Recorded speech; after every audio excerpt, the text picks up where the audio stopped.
Vamos à nossa reflexão. Mateus capítulo 6. Eu vou ler o capítulo inteiro.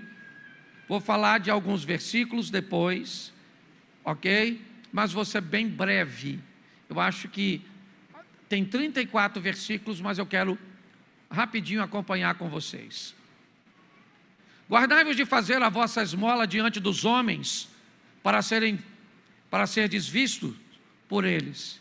Aliás, não tereis galardão junto de vosso Pai que está nos céus. Quando, pois, deres esmola, não faça tocar a trombeta diante de ti, como fazem os hipócritas nas sinagogas e nas ruas, para serem glorificados pelos homens. Em verdade vos digo que já receberam o seu galardão. Mas quando tu deres esmola, não saiba a tua mão esquerda o que fez a tua direita, para que a tua esmola seja dada ocultamente, e teu Pai que vê em secreto te recompensará publicamente. E quando orares, não sejas como os hipócritas, pois se comprazem em orar em pé nas sinagogas e nas esquinas das ruas, certo, para serem vistos pelos homens. Em verdade vos digo que já receberam o seu galardão. Mas tu, quando orares, entra no teu aposento e, fechando a tua porta, ora ao teu Pai que vê o que está em oculto, e teu Pai que vê o que está em oculto te recompensará. E orando, não useis de vãs repetições como os gentios, que pensam que por muito falarem serão ouvidos. Não vos assemelheis, pois, a eles, porque vosso Pai sabe o que vos é necessário antes de vós lhe pedirdes. Portanto, vós orareis assim: Pai nosso que estás no céu, santificado seja o teu nome, venha o teu reino, seja feita a tua vontade na terra como no céu. O pão nosso de cada dia dá-nos hoje, perdoa-nos as nossas dívidas, assim como nós perdoamos os nossos devedores. Não nos induzas à tentação, mas livra-nos do mal, porque teu é o reino, o poder e a glória para sempre. Amém. Porque se perdoardes os homens as suas ofensas, também o vosso Pai Celestial vos perdoará a vós. Se, porém, não perdoardes os homens as suas ofensas, também vosso Pai não perdoará as vossas ofensas. E quando jejuardes, não vos mostreis contristados como os hipócritas, porque desfiguram o rosto para que aos homens pareça que jejuam. Em verdade vos digo que já receberam o seu galardão. Porém tu, quando jejuares, unge a cabeça, lava o rosto, para não parecer aos homens que jejuas, mas sim a teu Pai que está em oculto, e teu Pai que vê o que está em oculto te recompensará. Não ajunteis tesouro na terra, onde a traça e a ferrugem tudo consome, e onde os ladrões minam e roubam. Mas ajuntai tesouro no céu, onde nem a traça nem a ferrugem consome, e onde os ladrões não minam nem roubam. Porque onde estiver o vosso tesouro, aí estará também o vosso coração. A candeia do corpo são os olhos. De sorte que, se os teus olhos forem bons, todo o teu corpo terá luz. Se, porém, os teus olhos forem maus, o teu corpo será tenebroso. Se, portanto, a luz que há em ti são trevas, quão grandes trevas, ou quão grandes serão tais trevas.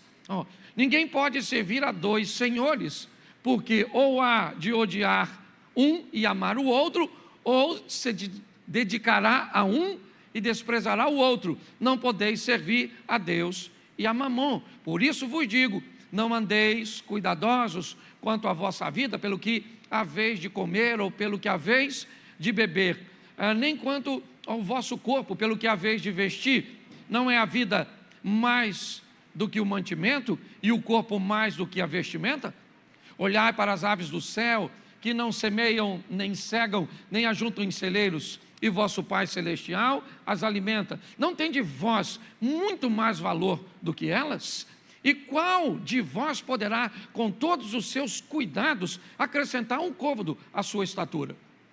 E quanto ao vestuário, por que andeis solícitos? Olhai para os lírios do campo, como eles crescem, não trabalham, nem fiam. E eu vos digo que nem mesmo Salomão, em toda a sua glória, se vestiu como qualquer deles. pois, se Deus assim veste a erva do campo, que hoje existe e amanhã é lançada no forno, não vos vestirá muito mais a vós, homens de pequena fé. Não andeis, pois, inquietos, dizendo que comeremos, ou com que, eu me assustei, ou com que o inimigo está atrás do microfone ou atrás da mesa de som. Que comeremos e beberemos, ou nos vestiremos. Vamos embora.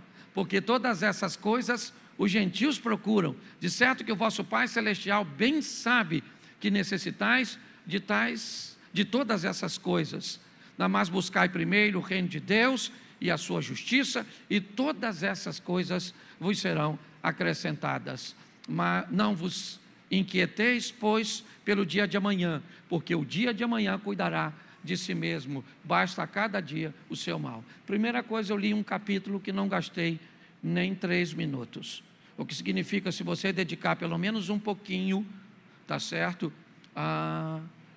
Você consegue ler a palavra do Senhor, tá certo? E eu quero pegar esse texto e fazer algumas reflexões, porque a variedade de assuntos cujos quais Jesus aborda nesse capítulo é uma aula extraordinária. Provavelmente mais de 10 mensagens poderiam ser extraídas, né, só dos pontos que eu vou apresentar a você. Mas a primeira coisa que eu quero que você entenda é que num ano de mudança, esse é um capítulo que nos expõe a fazer o oposto do que o comportamento atual tem exigido de nós. Esse é um capítulo que ele vai nos expor a fazer as coisas sem a necessidade de observadores, sem a necessidade de sermos ovacionados, de nos sentirmos prestigiados, elogiados. Não. Eu não sei se você observou, mas inúmeras vezes o texto fala de recompensa pública.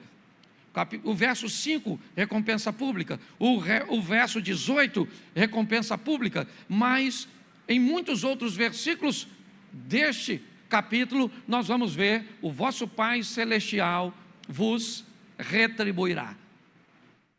Deus sabe que nós estamos também em busca de reconhecimento.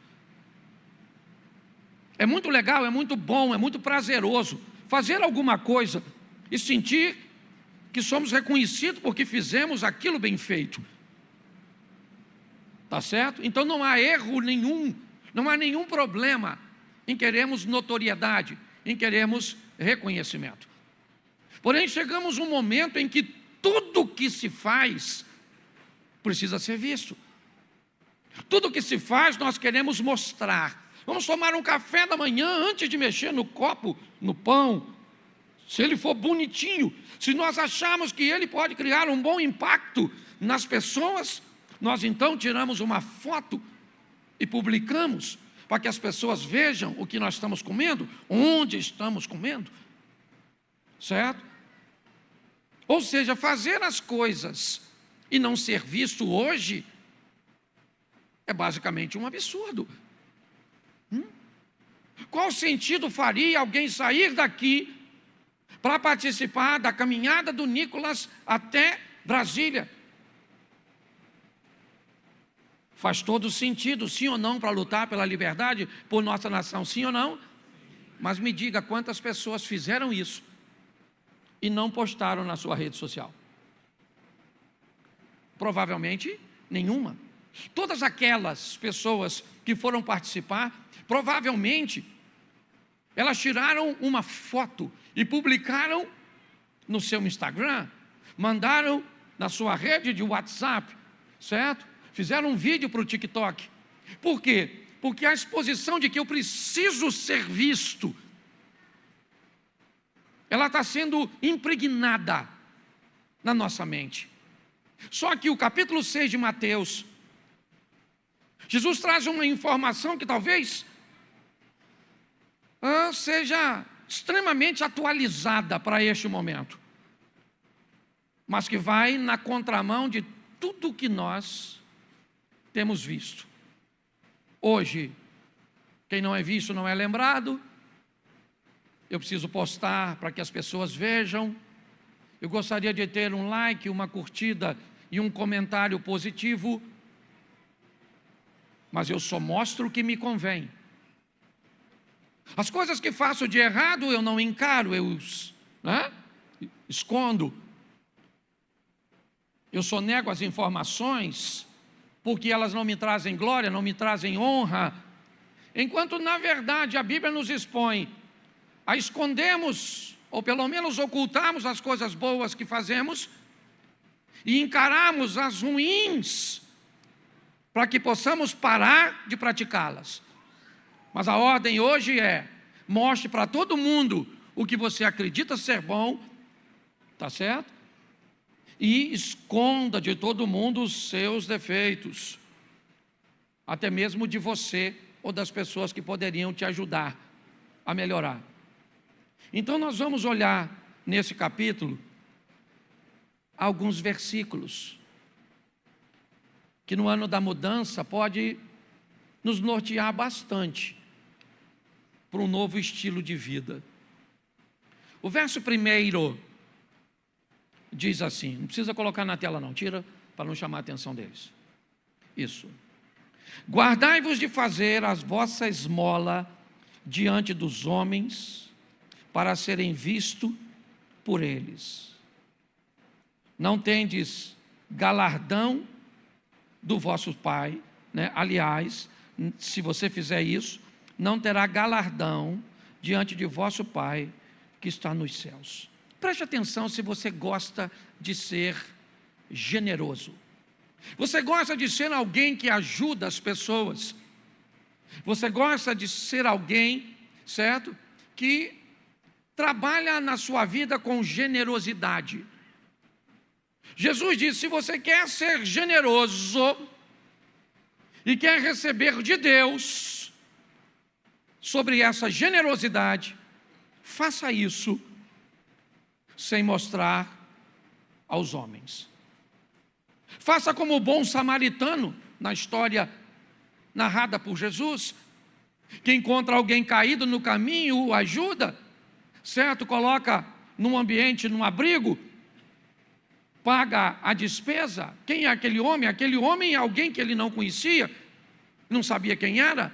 Pelo menos essa é a tônica de Jesus. A tônica é mostrar generosidade sem a necessidade de receber o reconhecimento dos homens, para que possamos receber um pagamento que vai além das coisas humanas, para que sejamos pagos ou retribuídos pelo próprio Deus.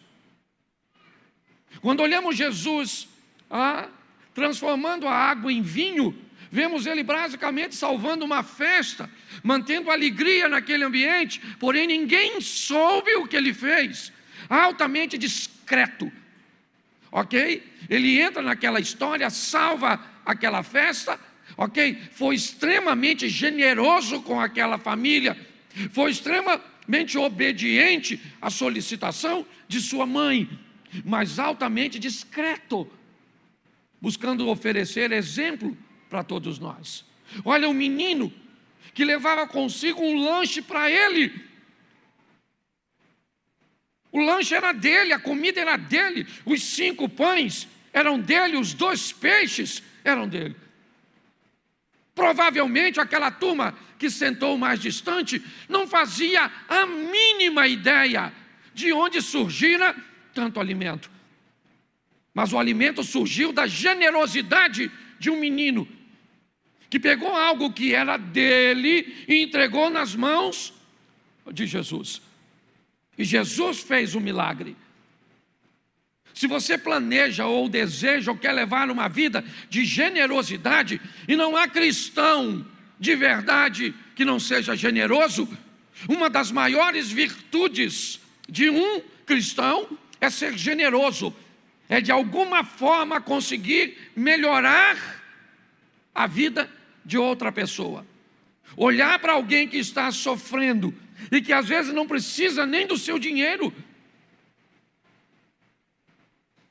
Tem uma igreja de um amigo que todo final de ano eles fazem um trabalho, eu não lembro direito o nome, mas é um trabalho que tem o propósito de abençoar o próximo ano. Eu não lembro o nome que eles dão.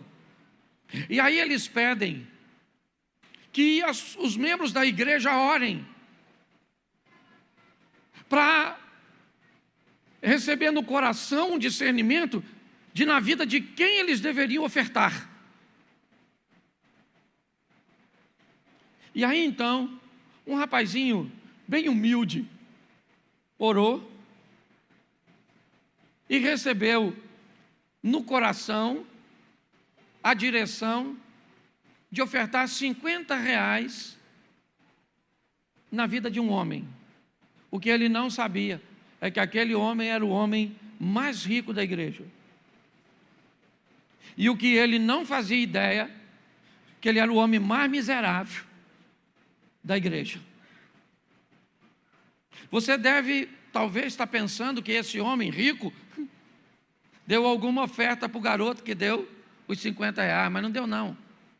Ele foi correndo no pastor, chorando, dizendo que Deus estava dando uma grande lição nele, mandando um garoto com tão pouco recurso dar uma oferta para alguém tão rico. E este ato abriu a generosidade no coração daquele homem. Então, ser generoso não é uma opção, não. Apesar de não estar nos 10 mandamentos diretamente, poderíamos até introduzi-lo no amar o próximo como a si mesmo. Está certo? E outra coisa, quando a Bíblia diz que nós devemos aceitar as palavras do Senhor é uma coisa, mas quando a Bíblia nos manda esconder os mandamentos é outra. Porque palavra você pode até recusar, mas mandamento não se recusa, se obedece. Então é muito importante, primeiro, que sejamos generosos, mas segundo, que tenhamos um entendimento que o que fazemos, fazemos para Deus. Se você fizer para as pessoas, é só uma questão de tempo até você parar de fazer. Vai servir na igreja, serve para quem? Você serve às pessoas? Simplesmente? Então tá bom, basta alguém ser sem educação com você, basta alguém não ser cortês com você, que você não tem mais intuito de servir. Quando nós fazemos para que a recompensa venha do Senhor. Então você quer ser generoso? Deve.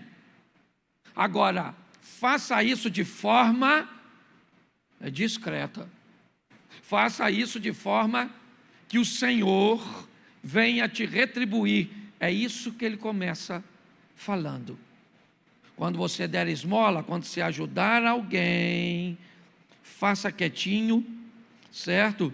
Porque Deus vai te recompensar. Posso ouvir um amém? Amém. Verso 5. Coloca um pouquinho, isso. Quando orares, pode tirar. Preste atenção.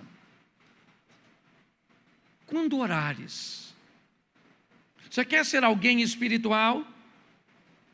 Você quer ser alguém que seja reconhecido por ser alguém espiritual? Cuidado, porque um dos requisitos para isso é oração. Mas Jesus disse que quando você orar, cuidado como você ora. Cuidado para não procurar aparecer com suas orações, ser visto pelos homens. Olhe bem, Jesus está dizendo que se eu quero ser considerado alguém espiritual, um homem, uma pessoa de oração, eu não preciso mostrar isso para os outros. Isso não significa que os outros não vão reconhecer isso em você. Lembra?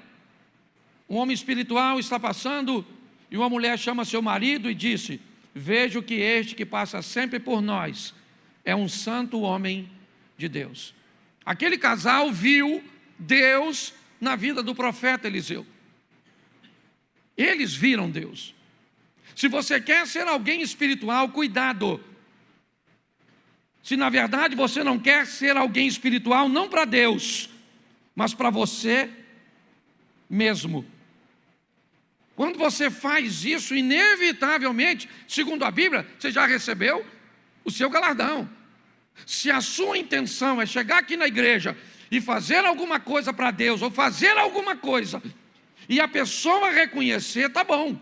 E se ela reconhecer, você já teve o pagamento que você queria, o reconhecimento dela. Mas se quando você faz, você não está preocupado com se a pessoa vai reconhecer ou não, você quer fazer para Deus, e ser mais forte, e ser mais consistente. Por isso, não se preocupe em mostrar para as pessoas o quanto você sabe, o quanto você lê, certo? O quanto você ora. Não precisa. Não, porque essa madrugada, eu orei de 3 às 7 da manhã. Sério? Caraca, Edalmo. Pô, tu orou de 4 horas, maluco. Poxa. Às vezes a imaturidade faz a gente fazer isso. Uma vez, eu vou falar de mim porque eu não gosto de falar dos outros. Eu quis mostrar que eu estava orando. E era de madrugada, o que eu fiz? Botei o telefone no temporizador, joelhei e tirei a foto de eu orando. A gente é quase doido, não é não? E postei. Um miserável de um filho de Deus, porque não pode ser do Satanás pela pergunta que fez. A essa hora, posso perguntar quem tirou a foto? Era eu. Para mostrar para os outros que eu oro nas madrugadas. Falei, Cláudio, toma vergonha nessa cara, você já passou dessa fase. Jesus está dizendo, se você quer ser alguém espiritual, não é querer, isso é uma obrigação sua, certo? Mas não precisa mostrar para os outros, entendeu? Isso é algo entre você e Deus. Posso ouvir um amém? Amém. Isso aí, porque o próprio verso 5 termina dizendo o quê? Coloca aí, por favor, isso, ó. Verso 5, para serem vistos pelos homens, em verdade vos digo que ele já recebeu o seu, pronto, mostrou para os homens, eles reconheceram, acabou, está certo. Mas, se fazemos para Deus, talvez a recompensa, não vou dizer o pagamento, mas a recompensa seja de médio a longo prazo, e nós somos muito imediatistas, queremos o resultado na hora. Quem aqui, em nome de Jesus, toda mentira caia por terra agora, entendeu? Quem aqui já postou algo e mediu suas curtidas com a de uma outra pessoa? Que igreja boa! Caraca, só você, irmão. Poxa, fiquei triste. Eu vou levantar a mão para você não ficar sozinho, porque eu também fiz, beleza? Certo? Mas preste atenção, ser visto é muito importante, é verdade. Só que Jesus está afirmando aqui, certo? Seja na generosidade, seja na espiritualidade, é importante nós entendermos, se as pessoas já te deram o que você precisava, não espere receber nada quando chegar no reino de Deus. E a Bíblia nos diz que lá tem algo chamado galardão, que ainda bem que não há inveja, não há nada, que a minha cabeça não consegue entender. Se eu chegar lá, tiver na sua cabeça assim, uma coroa com mais pedra do que a minha, eu vou tomar dele, eu vou. Você consegue entender isso? Jesus está nos alertando sobre coisas muito preciosas, ok? Vamos lá, vamos pular aqui, para adiantar, no verso 16, outro tema. Ele já falou de generosidade, falou de oração, agora ele fala de jejum. Quando jejuardes, não mostreis contristado como os hipócritas. Preste atenção, eu tratei aqui, certo? O jejum, pode tirar por favor, como um ambiente de intimidade com Deus. Olha só. Então eu gostaria de dar algumas dicas quando você for jejuar. Não vai na casa dos outros na hora da comida.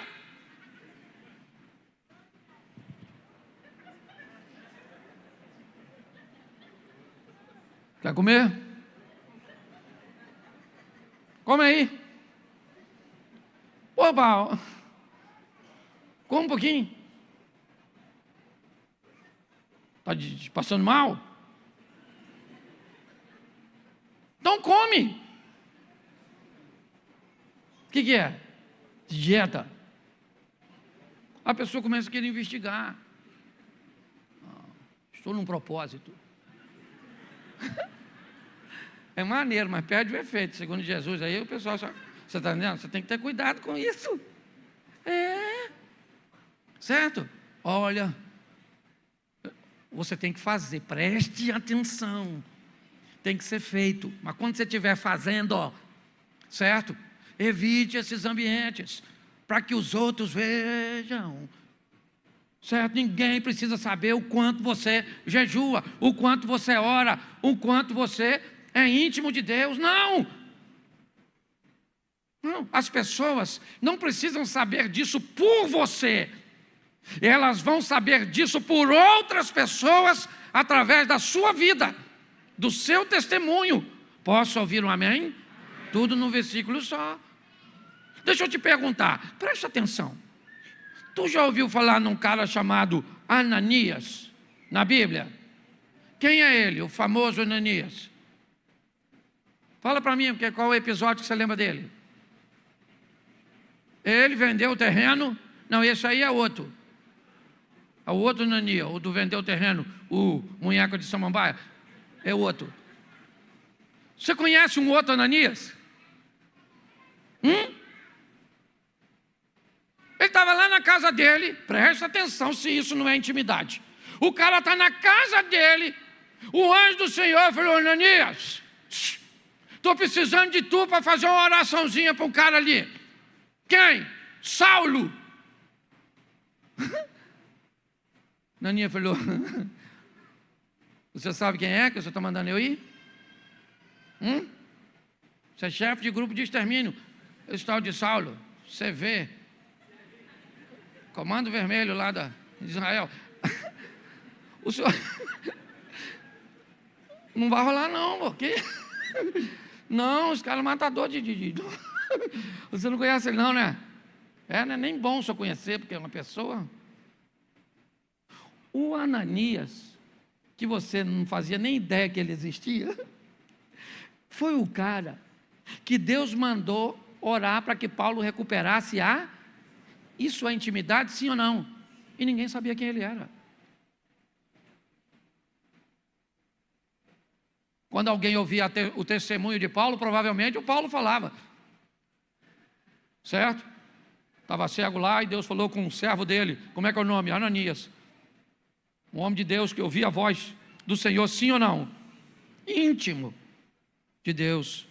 É verdade. Então eu vou te dar algumas coisas que podem ajudar muito a vida de outra pessoa. Talvez não tanto a sua. Segundo os ensinamentos de Jesus, de se manter em oculto em determinados ambientes. Quando for falar com alguém, evite a expressão Deus falou comigo. Evite. Talvez seria melhor você dizer Deus colocou no meu coração. Porque se eu te perguntar como é que Deus falou contigo, vai dar ruim para você. Então me diz como é que Deus falou com você. Ele falou com você? Presta atenção, fala. Ok? Que tipo de comunicação ele usou? Verbal? Então tá bom. Não foi verbal, então tá certo.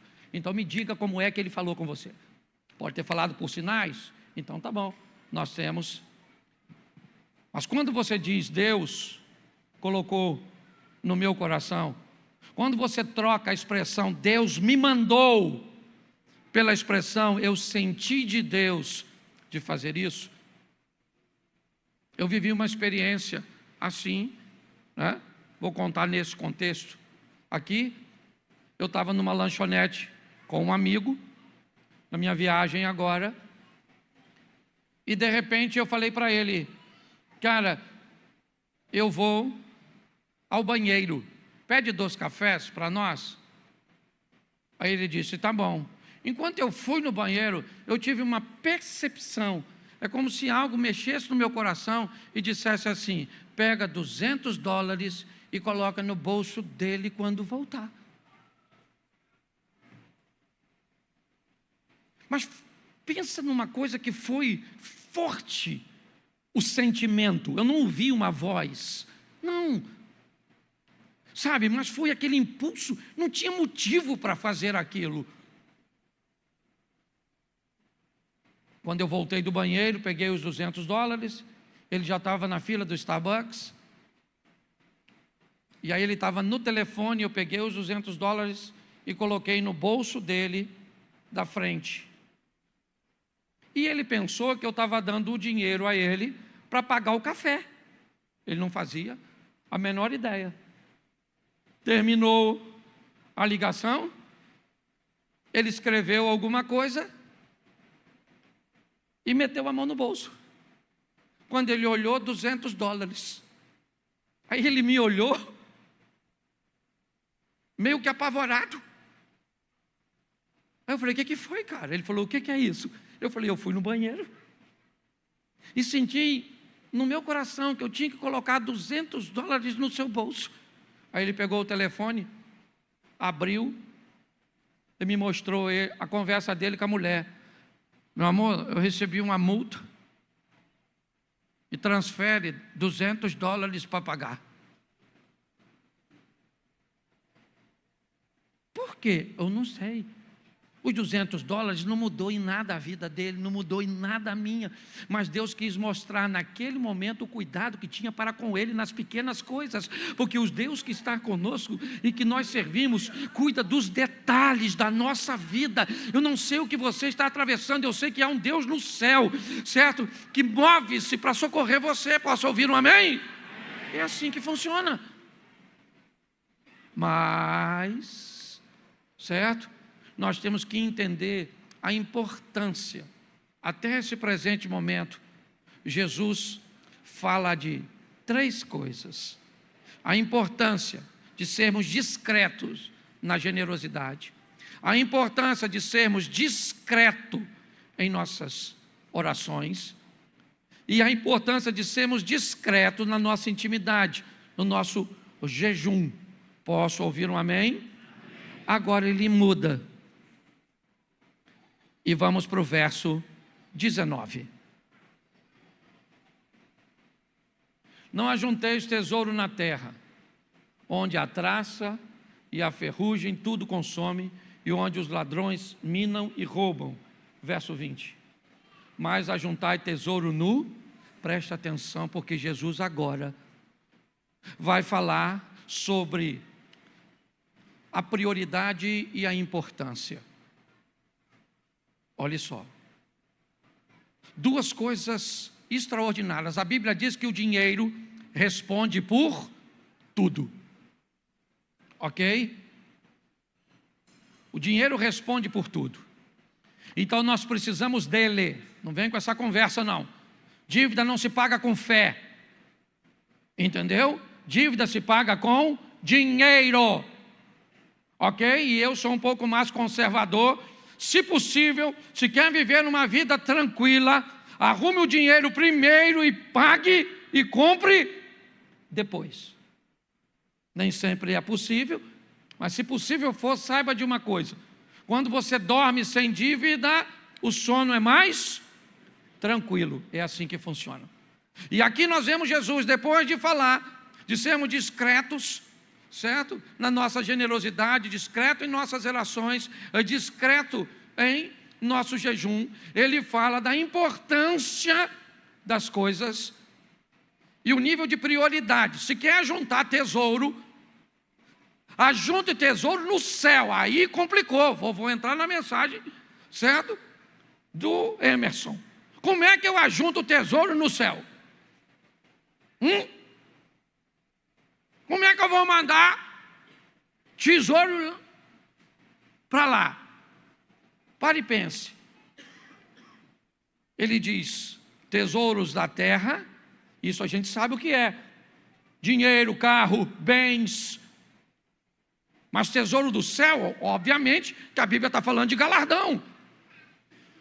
Daquilo que nós vamos receber quando chegarmos na glória. Mas aqui ele estabelece algo precioso. Certo? Ele diz, não ajunteis tesouro aqui, onde traça, ferrugem e ladrão pode corroer. Mas ajunte tesouro no céu, onde traça, ferrugem e ladrão não roubam. O que a Bíblia está nos ensinando, pelo menos Jesus, está nos ensinando a lidar com as coisas que são importantíssimas na nossa vida. Porém, o reino do céu é prioridade, desde o primeiro versículo da Bíblia. Certo? No princípio cria Deus céus e terra. Quer outro? Buscai primeiro o reino de Deus e a sua justiça, e todas essas coisas vos serão acrescentadas. Quer outro? O que eu acabei de dar a vocês. Não ajunte tesouro aqui na terra.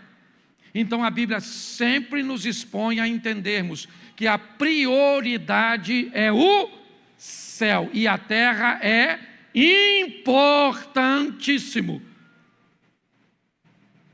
Não negligencie coisas materiais. Não brinque com dívidas. Não brinque com dinheiro. Não brinque. Dinheiro não leva desaforo. Aprenda a lidar com isso. Jesus está sendo muito incisivo ao falar com seus discípulos, com seus ouvintes. Aprendam. Ok? Entendam a importância do céu. Ah, mas o dinheiro não. Ah, não, então vamos lá, pega Davi, pega Salomão, pega Abraão, pega Isaac, pega Jacó, pega José, pega Salomão, pega esses caras, todos eles, homens de Deus, que enriqueceram, mas que entenderam a prioridade.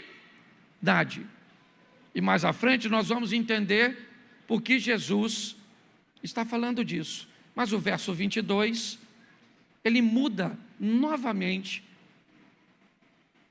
A candeia do corpo são os olhos. De sorte, se os teus olhos forem bons, todo o teu corpo terá luz. Mas o próximo é bem pior que esse. Se, porém, os teus olhos forem maus, o teu corpo será tenebroso. Bom, até aí está tudo certo. Se os meus olhos forem bons, no 22, meu corpo vai para a luz. O 23 diz, se os meus olhos forem maus, meu corpo, certo, será tenebroso. Mas tem um problema pior ainda. Se, portanto, a luz que em ti há ação, bom, tem um perigo maior. Se meus olhos forem bons, meu corpo anda na luz. Os olhos são maus, meu corpo anda em trevas. Mas e quando eu penso que meus olhos são bons e eles são maus? Quando a luminosidade, a bondade, quando alguém me convenceu de que eu estou fazendo algo errado aos olhos de Deus, mas correto aos olhos da sociedade, e eu acredito que essa postura minha é luz. Jesus disse, quando a luz que há em ti são trevas, quão trevas serão? Porque você sequer é capaz de enxergar, de ver, de avaliar as coisas. Por que você acha que Jesus facilitava a comunicação de seus ouvintes? Por que você acha que inúmeras vezes, ao chegar em casa, eu imagino, quando Jesus começava a contar uma parábola, o discípulo sentava e fazia assim um para o outro, ó. Lá vem ele de novo, achando que está falando com criancinha. O reino do céu é semelhante a uma redinha jogada no mar. E aí, quando chegava em casa, os discípulos falavam com Jesus. Pô, Jesus, por favor, o senhor está fazendo pouco caso do nosso raciocínio. E eles queriam saber por que é que o senhor fala com eles por parábolas. Jesus disse, é simples, porque vocês conseguem entender o que eu falo. Os outros não. Eu não sei se você já ouviu a historinha do pastor que viajou, estava de férias e foi visitar uma congregação, lá, pequenininha, na cidade que ele estava viajando. Mas ele resolveu não falar nada, porque ele ficou com medo de dar uma oportunidade para ele, então ele ficou quieto só para assistir. E o pastor mandou-lhe bala e pregou. No final o culto acabou, o pessoal está indo embora, ele levantou, foi lá na frente e falou: pastor, como é que vai o senhor? Eu também sou pastor na cidade e tal. Por que é que o senhor não falou? Eu tinha, apresentado o senhor. Ele falou: não, eu estou de férias. Ele falou: o senhor toma um café comigo? Ele saiu um pouquinho, foi no gabinete tomar um café. Foi bom, o senhor vem de cidade grande, uma experiência. Eu já estou aqui há 3 anos, não converte ninguém, a igreja não cresce. O senhor poderia me dar uma dica? E o pastor olhou para ele com muito amor e disse: olha, eu acho que o senhor está dando comida para girafa. Ele disse: comida para girafa? Não entendi. Ele diz: o senhor tem ovelhas, mas está dando comida para girafa. Ele falou: mas o que é isso? O senhor está usando uma linguagem, o senhor está falando coisa que esse povo não está entendendo nada. Se o senhor der comida para a ovelha, a girafa pode baixar o pescoço e comer lá embaixo. Mas se o senhor dá comida para a girafa, a ovelha não pode ir lá em cima para comer.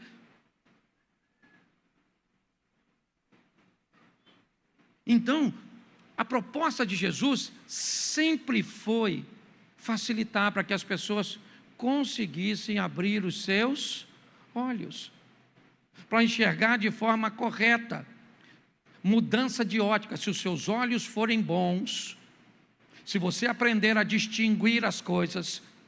O que é distinguir? Você quer distinguir? Você é generoso? Aprenda a distinguir necessitado de aproveitador. Na igreja está assim de gente, doido para pregar um otário. Eu sou pastor, posso usar essa linguagem. Sabe? Alguém que não saiba distinguir entre o necessitado e o aproveitador, encosta em você, parece um parasita, uma sanguessuga. Parece alguém que não tem dinheiro para pagar a conta do Wi-Fi e usa a sua senha. Quando chega a sua vez, o troço está pesado. Não baixa nada, claro. Assim, Aí, um dia você acorda. Estão abusando de mim. Nunca mais ajudo ninguém. Para o inferno, não é verdade. É obrigação sua. Está assinando, pegar uma irmãzinha carente na igreja, para o cerol. Verdade ou mentira? E a obrigação da senhora olhar com os olhos espiritual. Legal ele, hein? Intenção ruim. Não que eu não goste da intenção, mas eu não gosto do resultado que a intenção vai me trazer. Está assim. Sim. Então aprenda a olhar em todos os ambientes, gente. Olhos bons traz para você, não é? Tem gente que acha que olhos bons é apenas uma visão otimista. Não, é identificar o que é um bom negócio, o que é um mau negócio. Pronto. Um cara me chamou para um negócio extraordinário. Beleza. Falei: cara, é isso mesmo que você está me propondo? É. Falei: dá para ser nessas condições? Ele falou: dá. 15 dias depois ele começou a me fazer pedidos cujos quais não estava no combinado. Eu mandei uma mensagem para ele, falei: irmão, antes de dar seguimento a isso, vamos fazer o seguinte: o que você está me pedindo eu não vou fazer, porque se eu soubesse que era isso, eu não tinha entrado no negócio. Então, como eu ainda não comecei a construir, não coloquei dinheiro ainda, tá certo? Eu quero deixar bem claro, isso eu não vou fazer. Será que eu estou confundindo? Ele falou: não, está do jeito, eu é que me coloquei ou me expressei de forma equivocada. Então é obrigação sua, entendeu? Ter uma visão a respeito das pessoas, de Satanás, de Deus, de seu cônjuge, de seus filhos, de seu pastor, de seus membros, é obrigação sua. Se os seus olhos forem bons, você conduz a sua vida para um ambiente de luz. Qual é a vantagem da luz, pelo amor de Deus? Ela evita com que você tropece, ela evita que você caia. Se apagar a luz aqui agora, nós vamos esbarrar nas cadeiras, eu posso tropeçar na caixa de som. Mas quando uma luz acende, os problemas continuam diante de mim, mas eles agora, certo, não me causam problemas. Por isso, Jesus está dizendo, agora, se algumas pessoas sequer são capazes de observar e de reconhecer que a luz, que ela acredita ser luz, na verdade, são trevas. Se você quer se convencer de que seu relacionamento íntimo com seu namorado, com seu noivo, é um relacionamento que Deus aprova, aí fica difícil. Eu era membro de uma igreja, quando um camarada me pediu oração para entrar numa campanha no monte com ele. Eu levei ele no monte, ali em frente à igreja batista, assim, ali, e fiz com ele uns 3 dias. Depois do 3º dia, eu falei, eu vou perguntar a ele qual o propósito da oração, que eu só estava lá de joelho dobrado, falando, Senhor, abençoa o teu filho, dá vitória para ele, entra com providência. Ele estava fazendo a campanha para a mulher do vizinho. Eu orei 3 dias, brother, para Deus dar a mulher do vizinho para ele.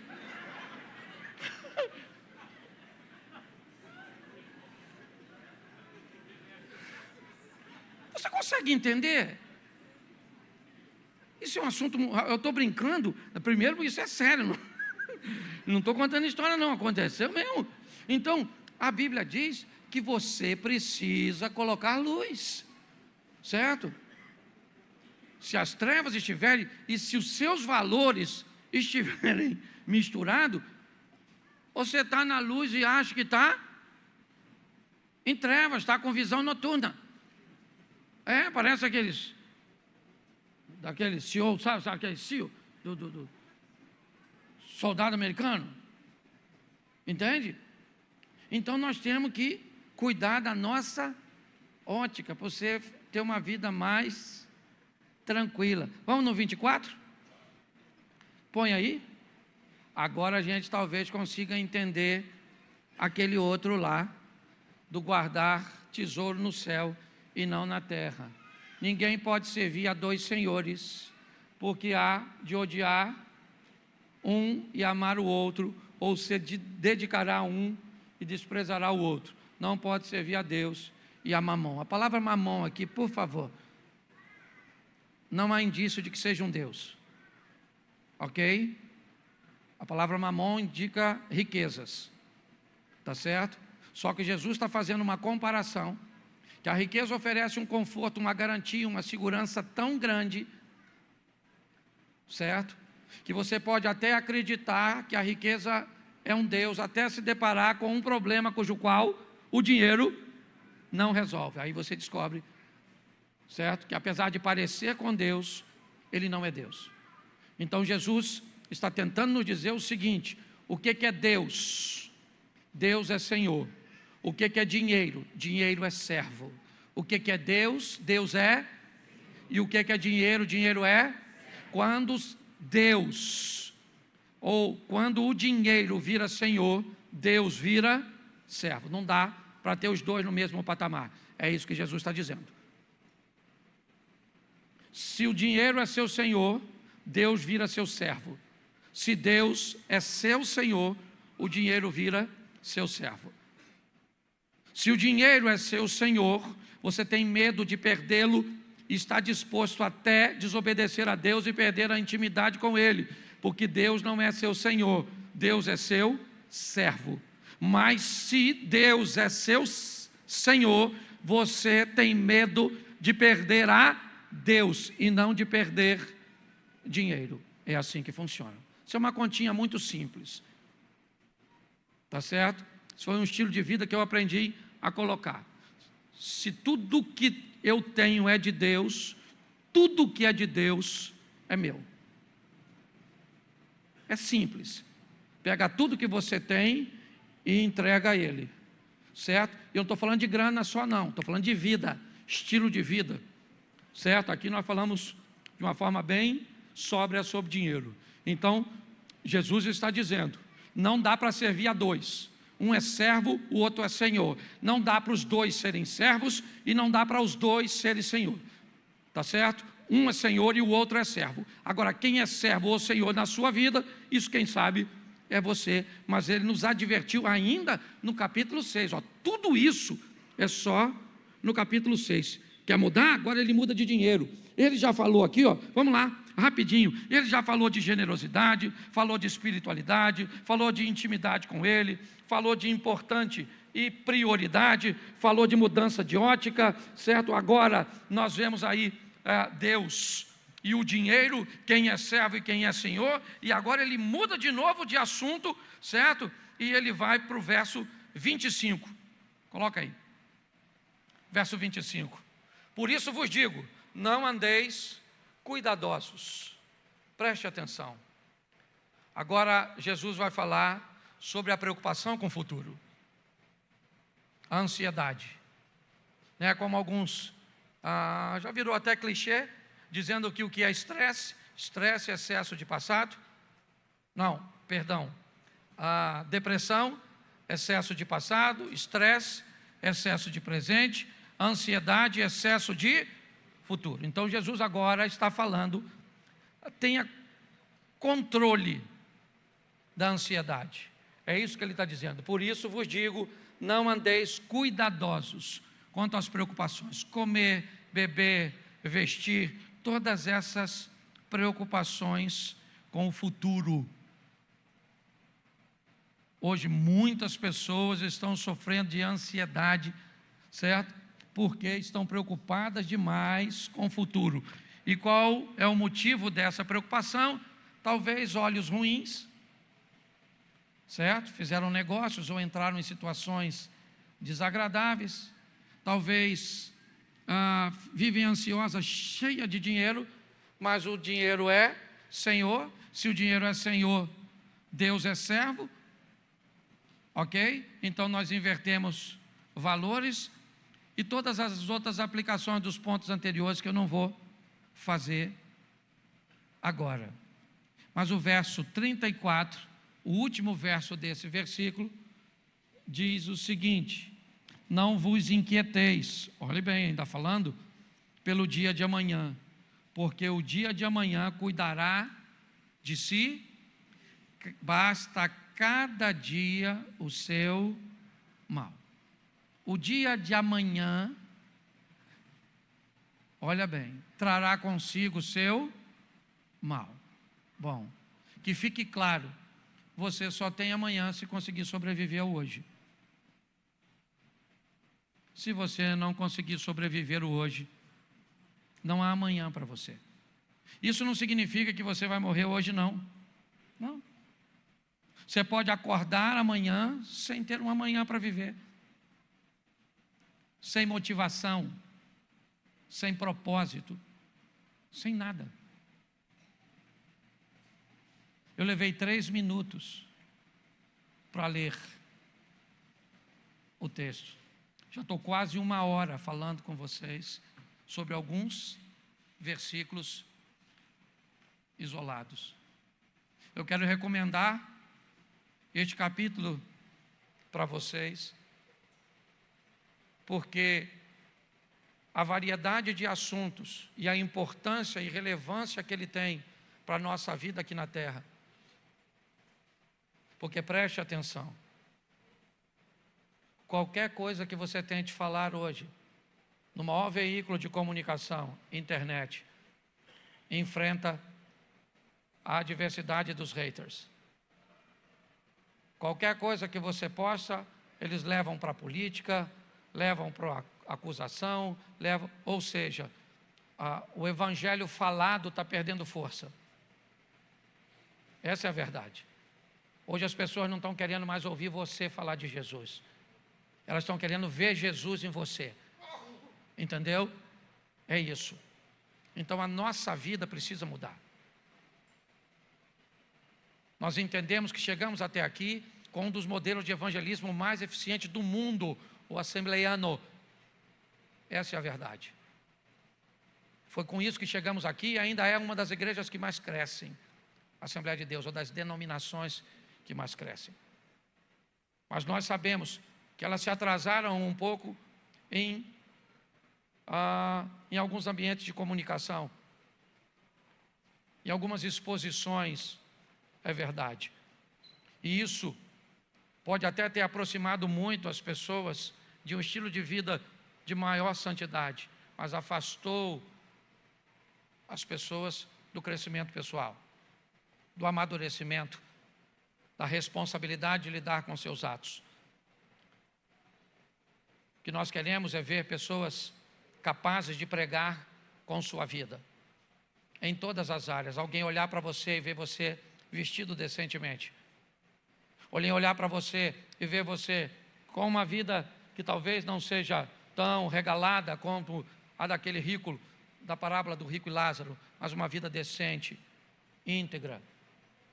Alguém olhar para você e ver em você uma pessoa de oração, uma pessoa misericordiosa.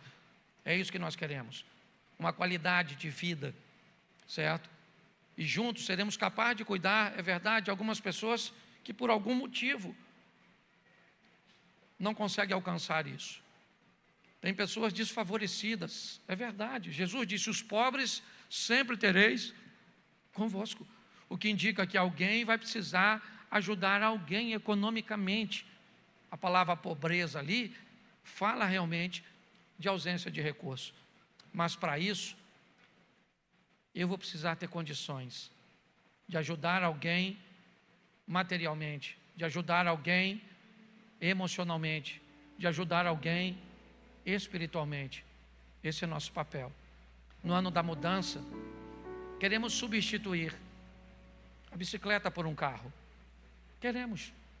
No ano da mudança, queremos substituir a casa pequena por uma casa mais ampla. No ano da mudança, queremos motivar você a investir em você mesmo, a estudar, a expandir. Mas no ano da mudança, queremos também que você olhe para as pessoas com os olhos de Jesus. No ano da mudança, nós queremos que você olhe para você com mais responsabilidade de um servo, de uma serva de Deus, que precisa fazer com que o nome do Senhor seja glorificado através da sua vida. No ano da mudança, nós queremos que alguém que trabalha com você, antes de ir embora, numa quarta-feira, por volta das 3:30 da tarde, sabendo que você faz parte de uma congregação que tem um culto na quarta noite, chega até você e diga: ora pelo meu casamento, ora pelo meu filho, me dá uma ajuda em oração, interceda lá por mim. Alguém saiba que nós somos cristãos, não porque nós carregamos uma Bíblia, mas porque nós vivemos um estilo de vida. 2026 seja um ano onde nós alcancemos o coração de pessoas que estão longe do Senhor. Onde? No seu campo de ação. Onde? No seu mundo. Seu mundo não é o mesmo do meu. O meu mundo é esse. Xerém, eu moro ali no cantinho. Meus amigos, vizinhos, minha comunidade. O seu mundo é Santa Cruz da Serra. O seu mundo é a Figueira, o Jardim Primavera, o Pilar. O seu mundo, a Vila Canaã. Eu não sei. O seu mundo talvez seja envolto a uma oficina mecânica. O seu mundo seja envolto a um cabeleireiro.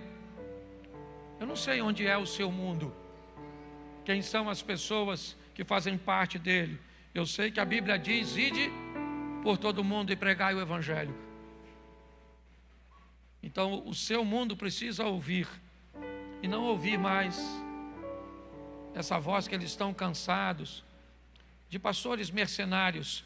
Você viu o Emerson falando aqui, a palavra da oferta?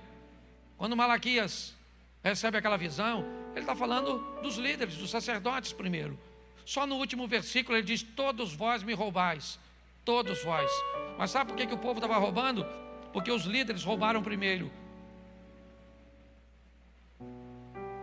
E como os líderes começaram roubando, o povo terminou roubando. Os líderes começaram com a infidelidade, os que vieram depois deles também foram infiéis. Por que você acha que hoje o Brasil vive tudo que está vivendo? Por que você acha que basta dar um engarrafamento que alguém vai caminhar pelo acostamento? Pare e pense.